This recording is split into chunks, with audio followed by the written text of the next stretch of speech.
Remember, all I'm offering is the truth, nothing more.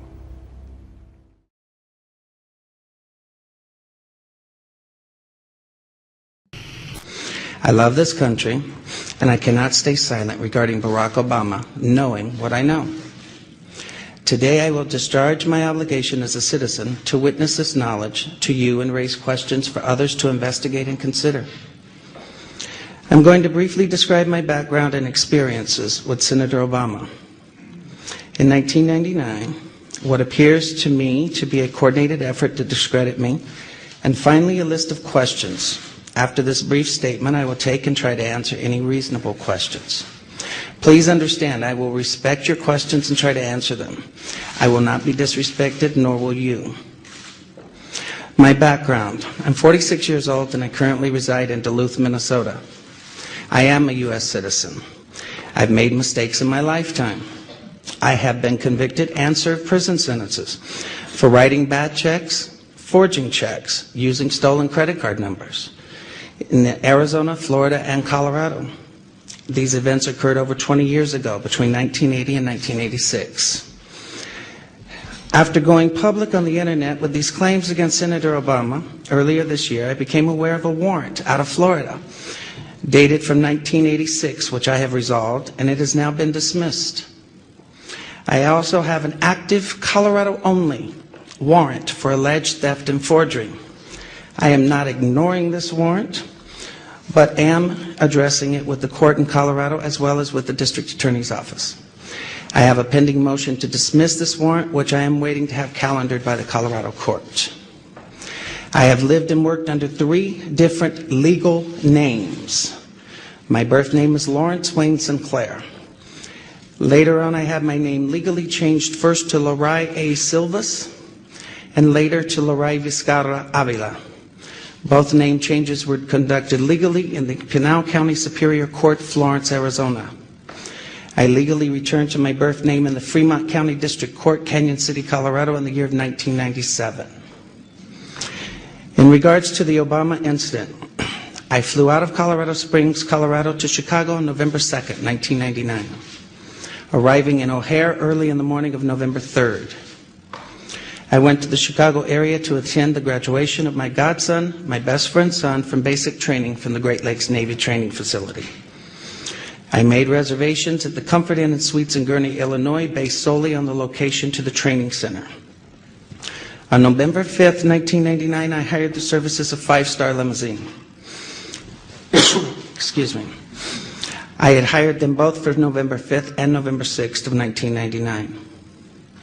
On November 6, 1999, I asked the limo driver, whose name I now reveal for the first time, Jagir Paramit Mutani, if he knew anyone who would like to socialize and show me Chicago. One note, there's a typo in the statement that you will get at the end of the statement. We will put an updated and corrected version on a website that you will also be given access to, as far as the name is concerned. Mr. Mutani understood that I was looking for someone who knew Chicago and would enjoy socializing. Mr. Mutani said he knew someone who was a friend of his. On November 6, 1999, after picking me up at the hotel in Gurnee, and this is significant, Mr. Mutani used his cell phone to make a call. That call was made to then Illinois State Senator Barack Obama to set up an introduction between myself and Senator Obama. Upon arriving at the bar and exiting the limo, Senator Obama was standing next to Mr. Mutani, and I was introduced to Senator Obama by name. Later that evening in a bar which I believe was called Alibis, and I state believe because I have failed so far to get Citigroup to provide the credit card receipts that has the actual name. I mentioned I could use a line or two to wake up. Senator Obama asked me if I was referring to Coke, and I stated I was. After stating I was, Obama stated he could purchase cocaine for me and then made a telephone call. This too is significant, from a cell phone to a presently unknown individual, during which Senator Obama arranged the cocaine purchase. Senator Obama and I then departed the bar in my limousine and proceeded to an unknown location where Senator Obama exited the limousine with $250, which was provided to him by me. returned a short while later with an 8-ball of cocaine, which he gave to me. I did ingest a couple of lines of cocaine, and shortly thereafter, Senator Obama produced a glass cylinder pipe and packet of crack cocaine from his pocket. Obama then smoked the crack cocaine. I performed fellatio on Senator Obama in the limousine during the time Senator Obama was smoking crack cocaine, after which I had the driver take me to my hotel, the Comfort Suites, Gurnee, Illinois. The following day, November 7th, 1999, Senator Obama appeared at my hotel room, unannounced, uninvited, where we again ingested cocaine and I again performed fellatio on Senator Obama. Significantly, both the driver's telephone call to Senator Obama and his call to the drug dealer should appear on the driver's and Senator Obama's cell phone billing statements. In the fall of 2007, September 2007, I contacted the presidential campaign of Barack Obama to request solely that Senator Obama publicly correct his stated drug use record to reflect his use of crack cocaine with me in November of 1999. When I made the first contact, I left with the presidential campaign of Senator Obama a telephone number for the campaign to return my call. The first number I provided was a Texas cell phone number. From the period of Labor Day weekend 2007 through November 18th of 2007, I did provide a total of 4 different callback numbers to the Obama campaign. As I had moved and I had changed the numbers to reflect locally my place of residence at the time. In late September to early October, I lost my place here. In late September to early October 2007, I received a call from a male who identified himself as a Mr. Young, stating he was calling in regards to calls I had made to the Obama campaign. This first call was in fact an attempt by Mr. Young to obtain from me the identities of anyone I contacted concerning my 1999 allegations against Senator Obama. This first call shocked me in that this Mr. Young asked me why I had why I had never mentioned to the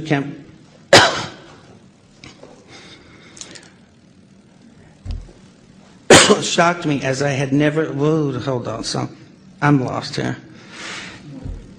Thanks, because this is getting, I can't even see it.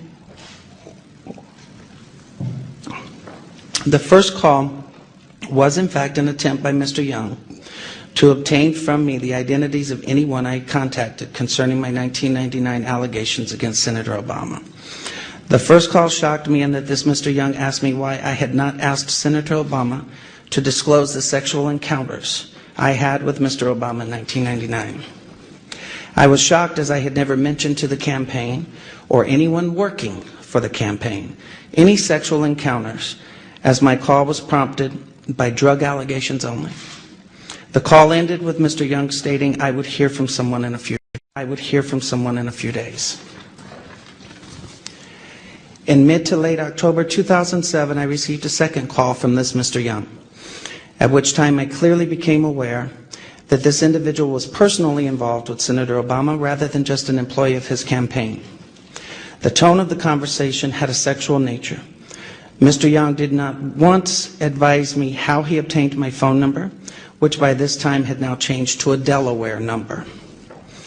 In late October 2007, I received a text message from the gentleman identified as Mr. Young, in which he stated he was intimately involved with Senator Obama and that Obama was discussing with him and his pastor how to publicly acknowledge Senator Obama's drug use in 1999, and that Obama wanted to be sure I had not discussed the sexual encounters or drug incidents with any media at that time.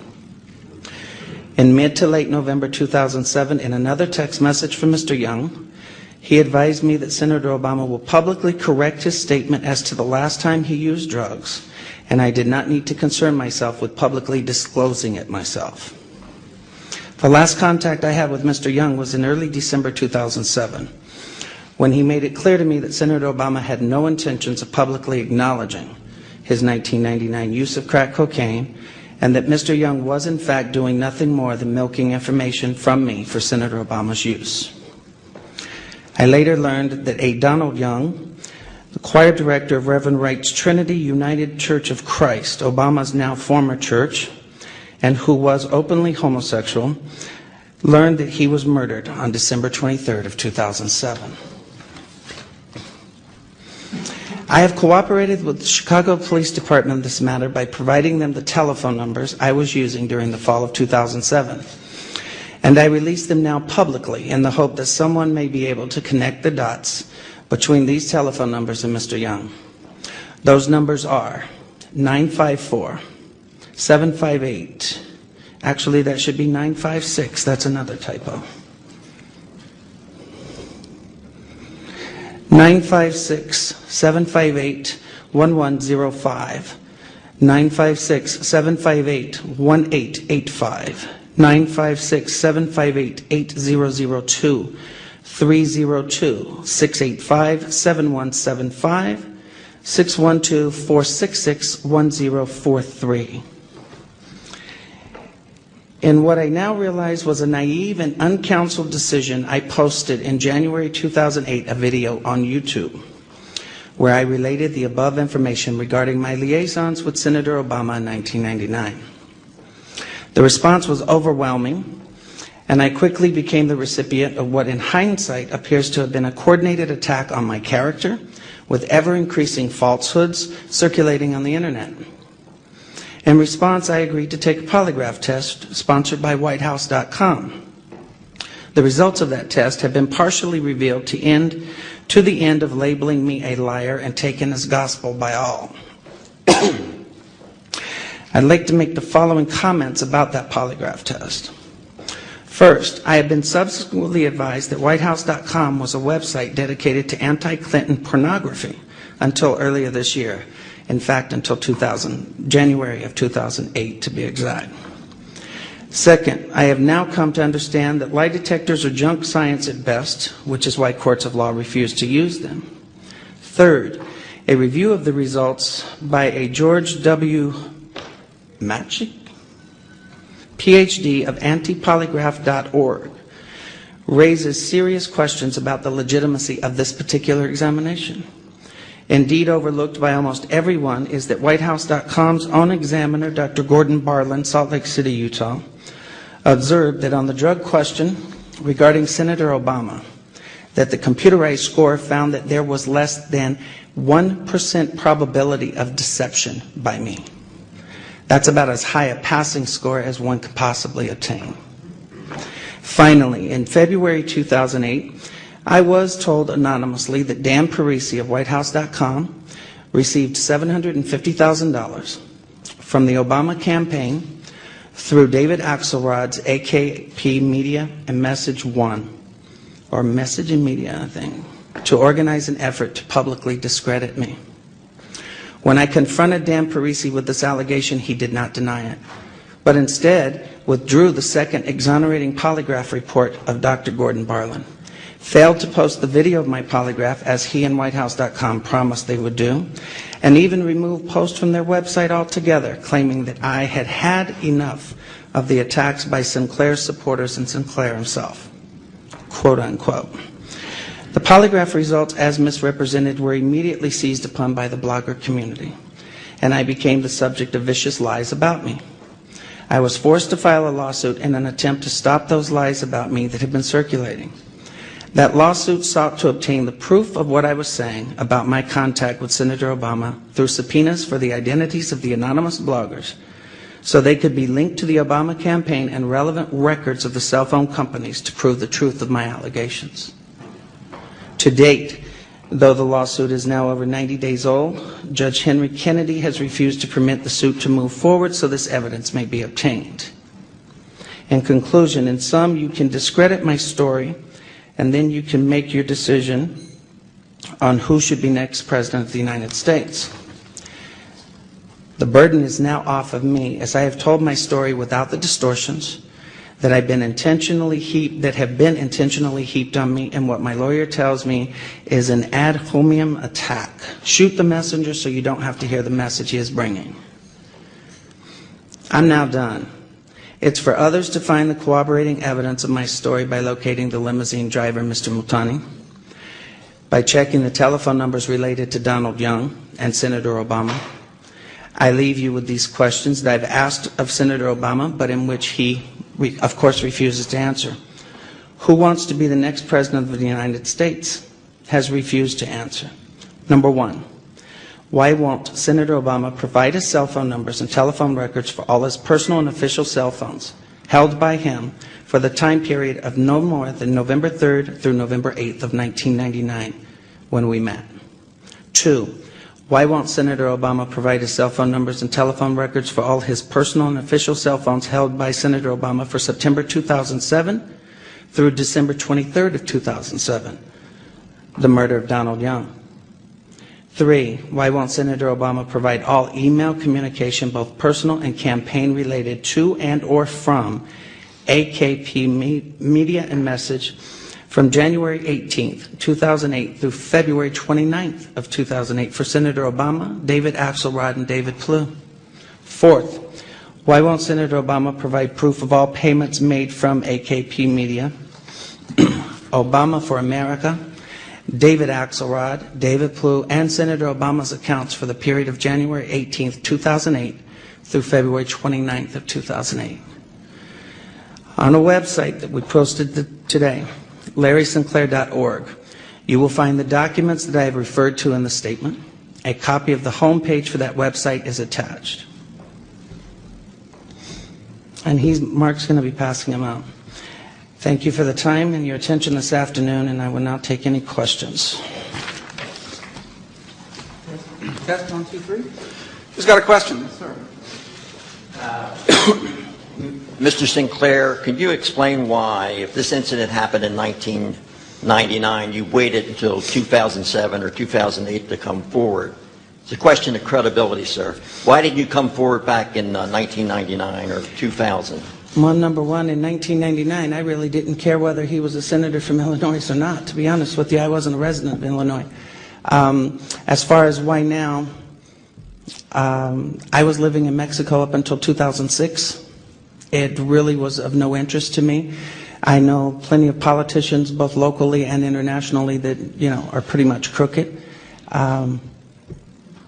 The whole issue was based on his drug use and his claim that he had not used drugs since his college days, and that was the whole issue that brought this forward. Next question, sir. Are you receiving any financial support for your efforts from anyone? And if so, do any of those people have connections to the Republican Party? I'm glad you asked that question. Number one, I am not connected with any party, Republican, Independent, Libertarian, Democratic, none. Nor are anybody that are contributing to the cost and the expense of this.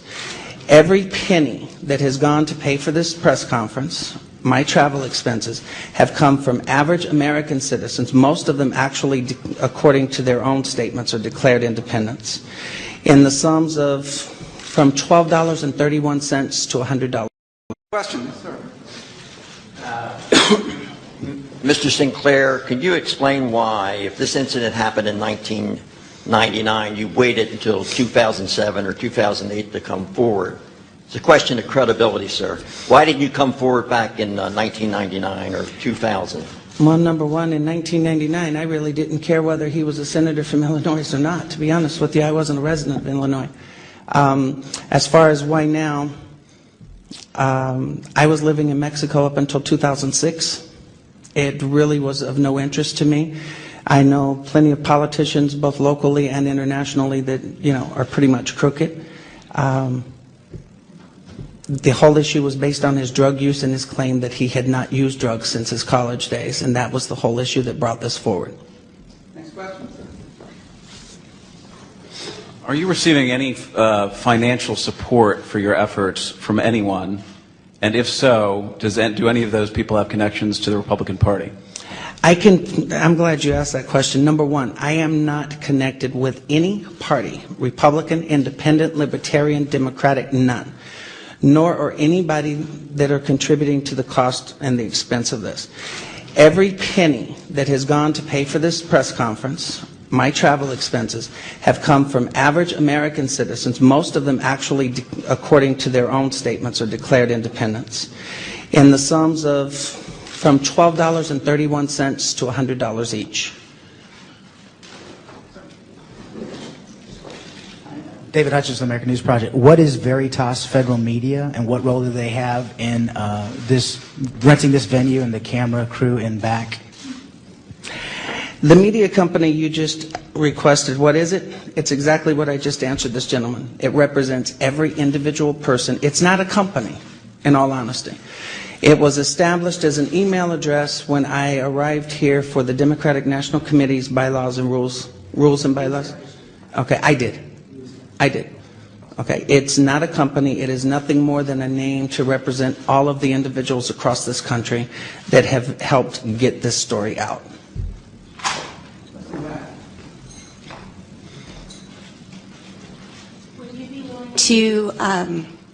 Would you be willing to share your mental health records with the public? Actually, I'm going to post later this afternoon a list of all of my doctors going back through all of my medical records that are available through 1999. Anyone with valid, legitimate press credentials that wants to check my mental health history, I will be more than willing to sign an authorized medical release for that purpose. Will we get more than 30 minutes? Huh? More than 30 minutes More than 30 minutes of what? with the documents? Well, actually, if you're valid press and you want me to release my psychiatric records, I'll release them to you as long as you pay for them. I have nothing to hide. Well, it was a joke. It was about McCain and the 30-minute. Oh, sorry. You can tell where I'm at today. Yes, Mr. Sinclair, will you state whether you had sexual relations with any other politicians here today? Actually, your name has come up with Senator Larry Craig. For the record, I have not been engaged or involved with any other politician. In fact, at the time that I met Senator Obama, I had no idea that he was actually in Illinois politics. Behind you. Change your name so often? Well, first of all, in my younger years, I was considered like, wild. And it was more out of respect to my family because, as you can see, with everyone putting my past history all over the place and mistorting it, I changed my name. The first 2 times I changed my name was while serving prison sentences in Florence, Arizona.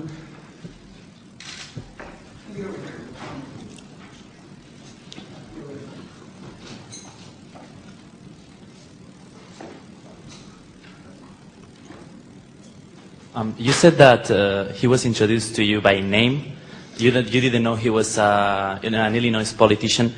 And why would he be introduced by his true name to you and you would know that he was a politician over the years? How did you realize that it was him? I mean, because if he's going to engage in sex and drug taking and he's a renowned politician in Chicago, it strikes me as a little bit strange that they give you his real name through a limo driver. I mean, that story doesn't make a lot of sense to me. And how would you remember for 10 years when you lived away and then recognize him on TV or how? Okay, first of all, yes, he was introduced to me by name, okay? He was introduced to me as Barack Obama. And as far as me not knowing that he was a politician locally, I was not a resident of Illinois. When I became aware of exactly who he was when he gave the keynote speech at the Democratic National Convention in 2004 while I was living in Mexico watching it on Sky TV. No, I did not say that. I told you he was, in fact, introduced to me by name. I have always stated that he was introduced to me as Barack Obama by the driver and by Barack Obama himself, sir. Always. Hey, Larry, how much did this whole event cost you? And what are you doing now for a living? Well, as far as anybody wanting to know the final expenses, I would have to check because I've had a few things changed in the last 24 hours. But as of Monday morning, I think it came to a total of $4,126.89. And what I do for a living, I am disabled permanently due to severe nerve damage and spinal injuries. And believe me, it's killing me standing up here this long, but I'll take the question anyway.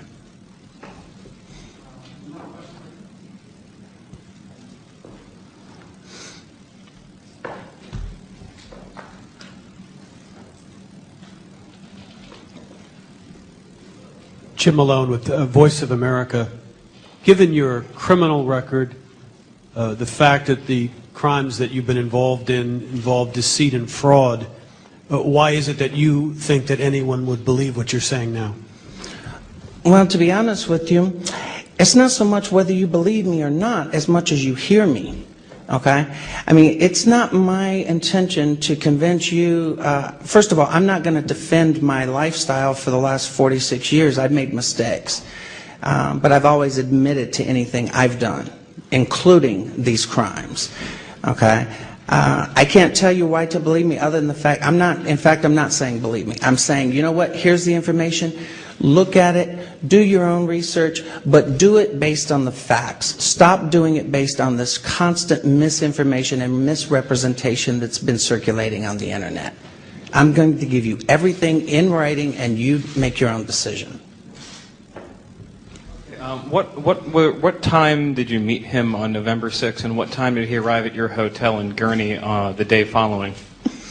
We met in the early evening on November 6th. As far as a specific time on November 7th, I cannot provide that to you. And I know where that question's coming from, but I cannot provide that to you. You know where it's coming from? Thank you.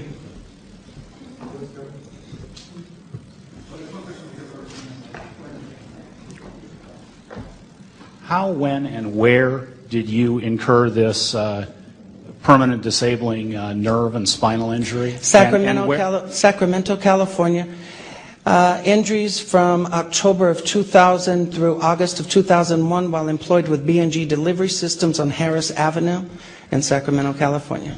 And what is your source of income now? Is that my source of income? Compensation? My source of income is disability, Social Security disability. That's your sole source of income? That is.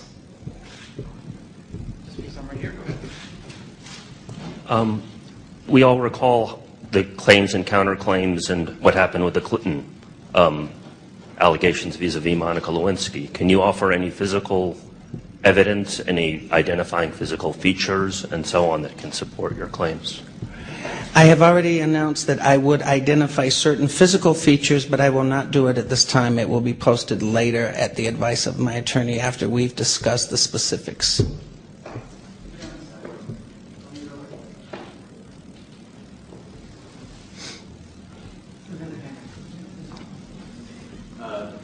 One quick one, and then one slightly longer one. Did you save any of the text messages? The text messages, I've contacted Sprint Nextel, and the changing of the phone numbers, they actually have the procedures that they can recover the text messages from those numbers, but they do not stay on the phone when the numbers are changed. And then when you were discussing the results of your polygraph, you first impugned the veracity of the test by saying that it was, quote, junk science. But then a few moments later, you said you scored very well in one respect. So it's unclear whether or not you actually are staking some of your claims on the polygraph. No, actually, as far as I'm concerned about the polygraph, I'm not saying that it's good or it's bad. I am saying from the day that it was done and the day after, once I returned home, I was asked questions about the procedure and the process. And I had had a polygraph done once before, back in the 80s. And I specifically instructed the examiner, I knew darn well you didn't put the blood pressure cup and whatever on the fingertips on the same hands. And he was advised of the nerve damage and the fact of the circulation, and I have bilateral ulnar nerve entrapment in both arms. All right. I can't tell you how they did it. I will tell you that his report from Dr. Gelb to the report to Dr. Bartlett completely contradict each other.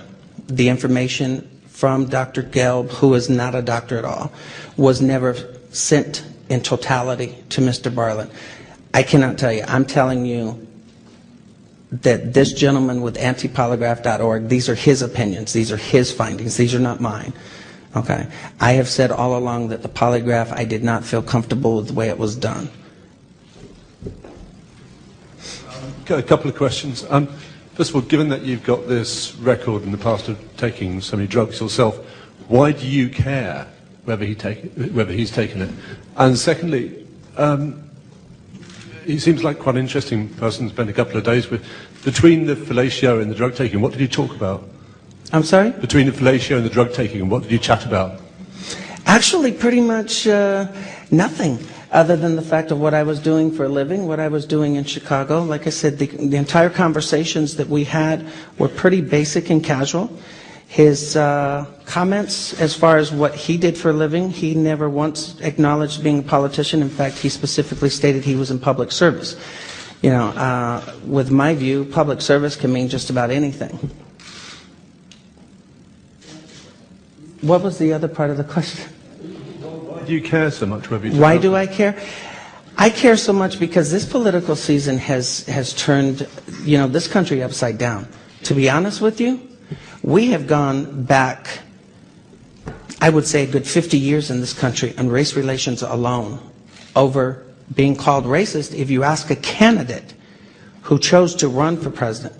I'm not sure if you remember, but this country had a very nice lady in the state of New York by the name of Shirley Chisholm that once sought the nomination of the Democratic Party. And this was back, I think, in the late 60s, early 70s. And here was a true African American who you could ask her questions based on her record, on her credentials, on her beliefs, and you would have never been called racist. Today, you know, I'm speaking the truth about his own actions. You know, these aren't mine. I'm not running for office. And now all of a sudden you're called racist or bigot? I'm sorry, that's why I care. You have to face the facts. Somebody's going to have to ask him, or are you going to wait until, you know, the election's over and then start vetting your presidential candidates?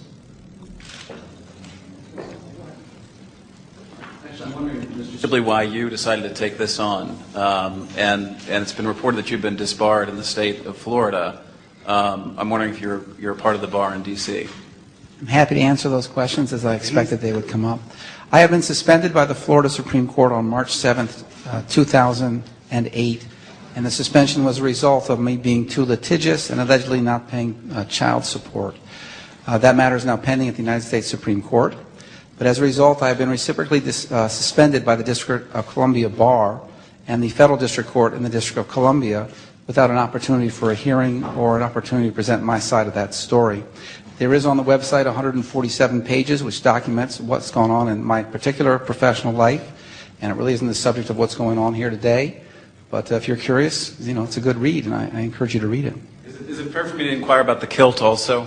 You certainly can. I know it may seem odd to you, but I don't know why men wear pants, but I think it's a function of male genitalia size, and if you're normal to small, pants probably aren't uncomfortable, but those of us at the other end of the spectrum find them very binding. Excuse me, can I say something on your question to the kilt? Actually, I asked him to wear a suit and tie, and he says, why should he be uncomfortable? And I said, because you're paid to be uncomfortable. Look at me. A little more seriously, though. I mean, it's just, I mean, at a very human level here, it's obviously you have tremendous credibility problems, including fraud and deceit. There are questions about you. It's very hard, I think, for probably some of us in the audience to take this whole situation seriously. So the question again is, why are you doing this, and how can you expect us to take this seriously? I'm glad you asked that, and I'm going to tell you how I expect you to take it seriously. I expect you to ask me questions, and I expect you to do your job and actually find facts as opposed to looking at Daily Kos or Fire Dog Lake or Huffington Post or all of these pro-Obama sites that are putting and twisting. Sir, I have not hidden from anything I have ever done in my life. Never. You can go back to the judges in any one of my cases, and they will tell you I have never wasted a taxpayer dime on a trial or even a preliminary hearing. If I did it and I got caught, I said I did it, okay? And I understand you asking about my credibility. You know what? My crimes were 20 some odd years ago, with the exception of the alleged crime in 2001, which I have not ran from, even though I'm being portrayed as hiding and running. I'm not, okay? That's what I'm asking you to do. I'm asking you to actually get facts and then make your decision, rather than fake Washington Post articles saying that I've been investigated 8 times over 25 years for blackmail against politicians, which is not true, but yet you're continuing to repeat it over and over again.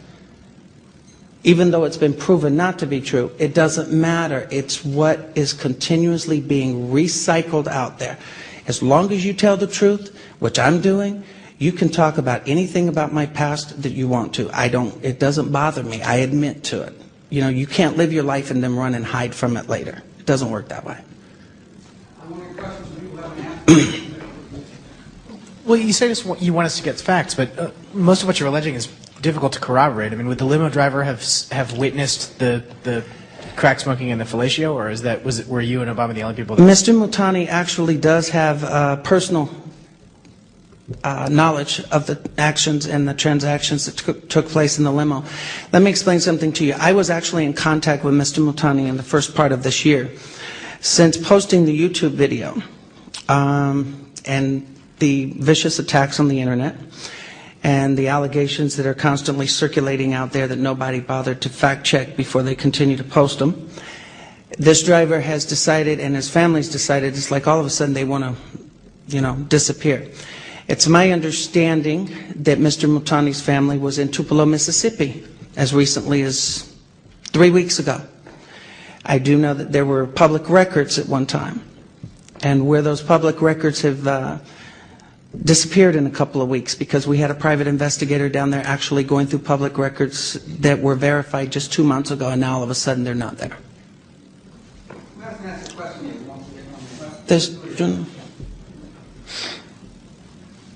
I have a few questions. One, would you make all of your financial records available to the public and to reporters? I mean, I guess a lot of us probably feel suspicious of the way you finance a National Press Club event, the way you pay for a private investigator to go to Tupelo, Mississippi.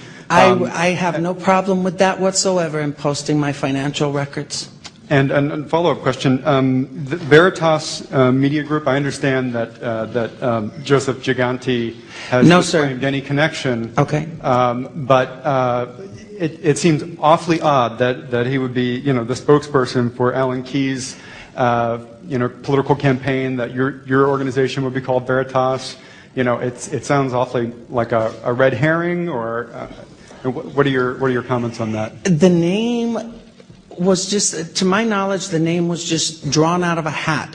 This is not something that was done. First of all, Mr. Giganti, as far as I know, has no connections with me. I've never met the man. I've never had any communications with him whatsoever. And he definitely does not finance me. And he has not financed this event. Okay.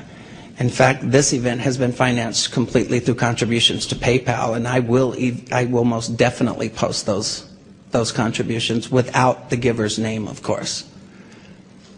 Why without the giver's name? Because would you ask me to expose individual citizens of this country that contribute $25 here or $50 there?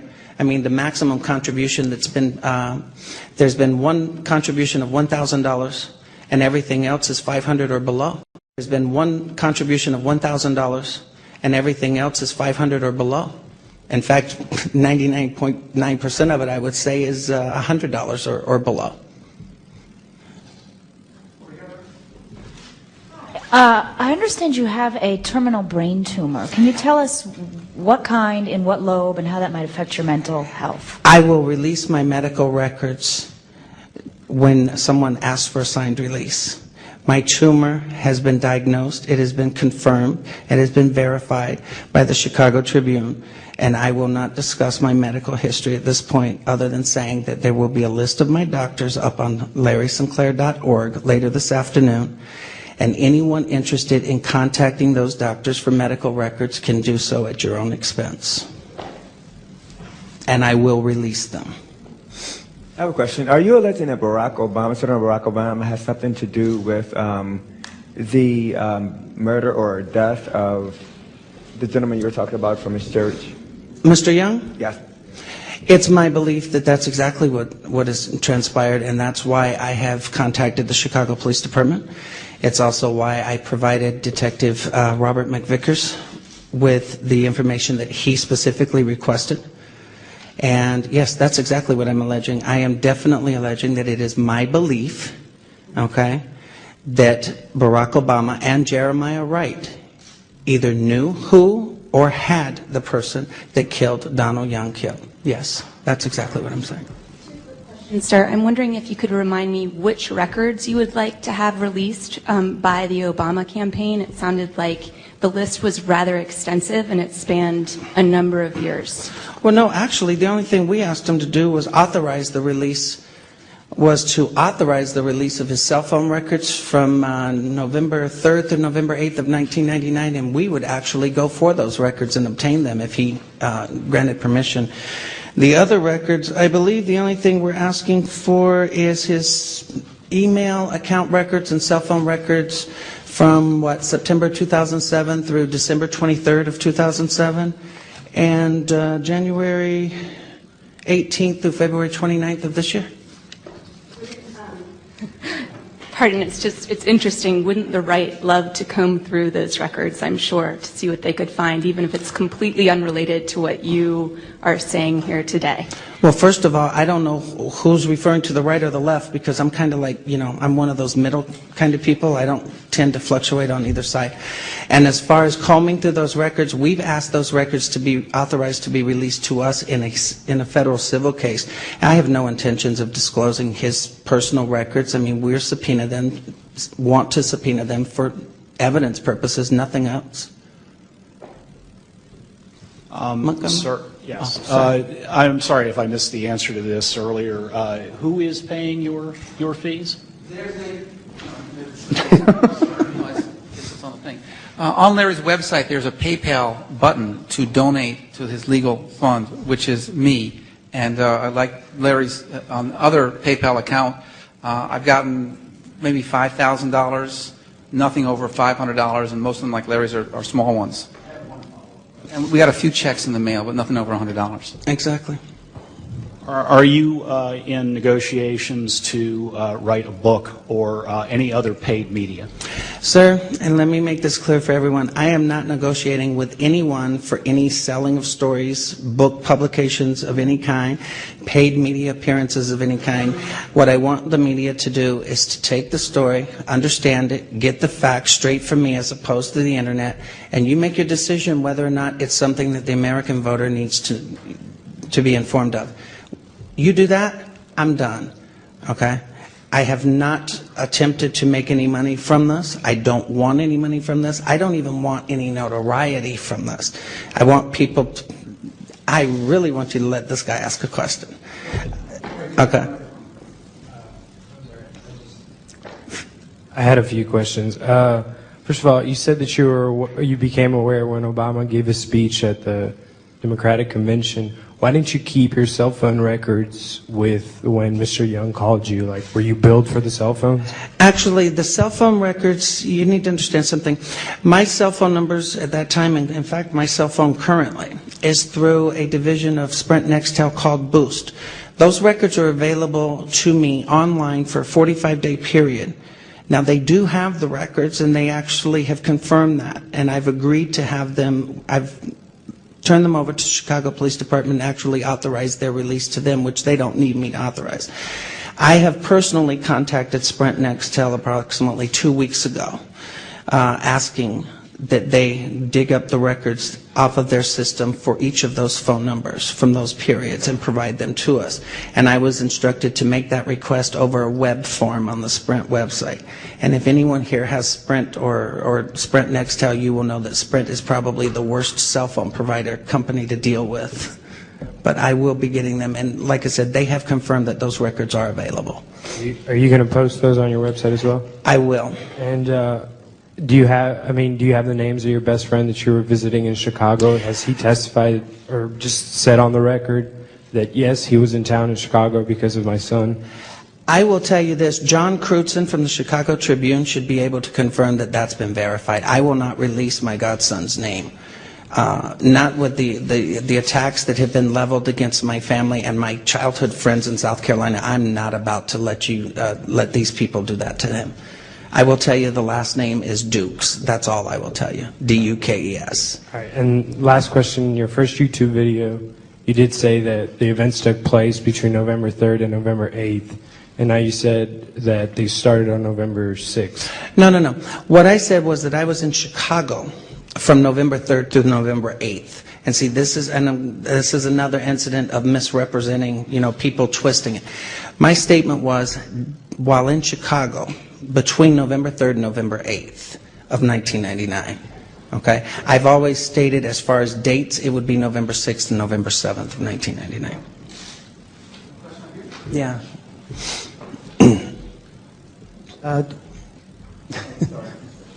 Hello. This is a question for both of you. I just want to know, do either of you, what is your position on Barack Obama, whether or not he should be president, and how do these allegations inform your decision? That's between me. That's between me and the voting booth. So I'll let Larry answer that. As far as me, I've always been straight up, and I said I've never told anyone not to vote for the man. In fact, I personally thought that he was somewhat charismatic, but my whole thing is I don't prefer either one of the three, honestly.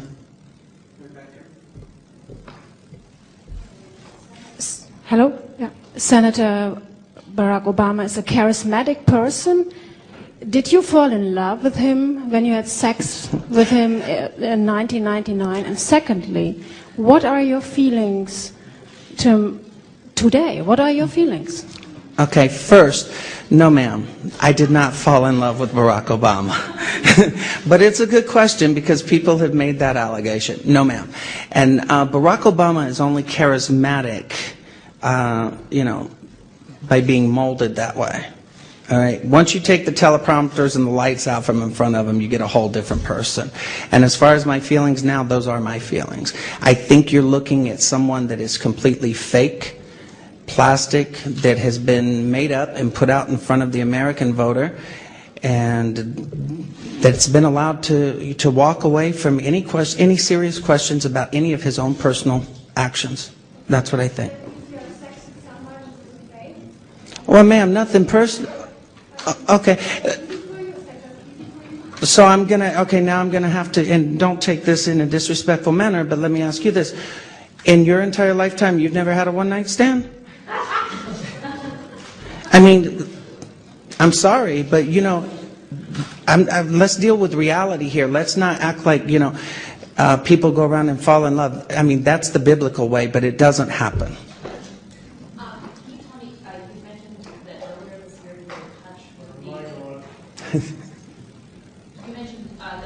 You were in touch with the limo driver. Can you detail that contact, and did you save those phone records? I was in touch with the limo driver, and the contact was basically letting know that I had made public allegations on YouTube after having notified a reporter with the New York Post, who the Post had decided that it was just a little too hot for them to run with at the time. I was informed that if, in fact, the story broke and this individual felt that there was enough media coverage where he was safe, then he, in fact, would come out and corroborate those statements. It was just a little too hot for them to run with at the time. I was informed that if, in fact, the story broke and this individual felt that there was enough media coverage where he was safe, then he, in fact, would come out and corroborate those statements. And that's all I can tell you.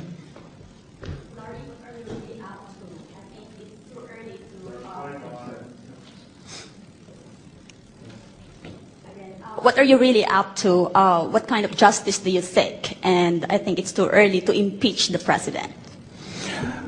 Well, let me ask you this. You say it's too early to impeach the president, so you've already elected him. I thought that was the whole process of having an election in this country, of the candidate actually being vetted before the American public. Nothing personal, and believe me, this is not personal between me and Barack Obama. The only part of this that has become personal between me and the Obama campaign is the organized and orchestrated attacks against me and my family on the internet. That's the only personal part. Outside of that, these are true statements. My thing is, what you just said, I think you want to ask your next president to be truthful with you and not put up a book that he claims, oh, I was a street kid who found my way later. But later is not quite 1999. That's all I asked him to do originally, was just admit that his drug use was still current as of 99. Okay? Claire, You said you first came to Washington with the Democratic National Committee Rules Committee session. Is that correct? Well, I originally came to D.C. the first time, I think was May 28th was my arrival. That's correct. Right. At that time, did you have any contact with anyone from the Hillary Clinton campaign? Are you referring to anyone that's official with the campaign or someone who Official or supports? unofficial? Official or unofficial? I've had no contact, to the best of my knowledge, with anyone that represents the Clinton campaign or any other campaign. As far as speaking with people who adamantly support Hillary Clinton, yes, I'm sure I've spoke to quite a few of them on that day. So you're saying, to the best of your knowledge, you don't know if you spoke To the best of my knowledge, I do not know but there if is a possibility that you could have. What I'm telling you, sir, is I'm not going to stand here and tell you that I didn't speak to someone, because I may have spoken to one lady that, represented themselves to be one thing, and that's catch-22, and I'm not going there. I'll wind this up now with just a few more questions. So if anybody who has not asked a question wants to ask one first, we want to give them an opportunity. Montgomery. And then This lady in the black. Can you tell us why you think that Obama and Wright are somewhat involved in the murder of the choir master? My entire opinion of that matter is based on phone conversations with the gentleman identified to me as Mr. Young. This person made it very clear that they were personally and intimately involved with Barack Obama. The first contact that was ever made between me and that person initiated to my cell phone number, which was only left with the Obama campaign. And this person specifically made the statements that he was discussing Obama was discussing with him and his pastor on how to best deal with that situation, and then he ends up dead on December 23rd. That's how I'm saying it. And if I didn't answer it clear enough, let me know and I'll go back. Just one last question. Well, I'm sort of wondering if there's any truth to the rumors that you're at all associated or have been contacted by the Bilderberg group, but that's not my question. That's not my question. My question is, because I think we're all dying to know, especially Mr. Colbert. So, was he well hung? Actually, I've referred to that. You know what? I'm going to answer the question the same way I always have. Barack Obama is a wannabe black man with a white voice, and that's where I'll leave it. Yes, ma'am. How was Donald Young murdered? Donald Young was actually shot execution style to the best of my knowledge. However, it's my understanding from discussions with the Chicago Police Department as well as from media accounts is that there was no forced entry. The door was closed. And I've always said that I believe Donald Young's murder was actually made to look like a copycat from a murder that was approximately 1 month earlier. Yes, I also read that there were 3 murders, gay murders. They all 3 were connected to Barack Obama's church. I know of a second individual that was murdered who was in fact indeed a member of the choir. As far as the details to that one, I can't really go into it because I'm not that familiar with it. I do know that a Larry, I think the name is Larry Bland, was murdered in November or late October, early November or something. And like I said, I believe that that was the murder that was used as a copycat to kill Donald Young. Nate Spencer that was shot execution style, and then just recently there was an article that came out that Nate died of an illness. But then I saw on his best friend's blog that it was an executed murder. Okay, and that's why what I have done on my blog, and I understand where you're coming from with this because I've been inundated with these questions and people have made allegations, and I've tried to keep it simple. I cannot speak on Nate Spencer. I cannot speak on Larry Bland. I have asked everyone to actually get their facts correct before they post information regarding these individuals' deaths. I spoke on Donald Young's death because I'm familiar with exactly what happened, and I believe I know who had it happen. In terms of sexual orientation, how do you identify? Gay, straight, bisexual? Who, me? I've been gay all of my life. Unfortunately, for some people who don't understand the lifestyle, I mean, I'm not one of those people who argue the point, you're born that way or you change that way. I've always been gay. Time, and Mr. Sinclair is now going to leave the room. I'll be out in a minute or two. If people want to organize a follow-up questions, I'll entertain and do that as best we can. Thank you for coming today. Thanks, guys.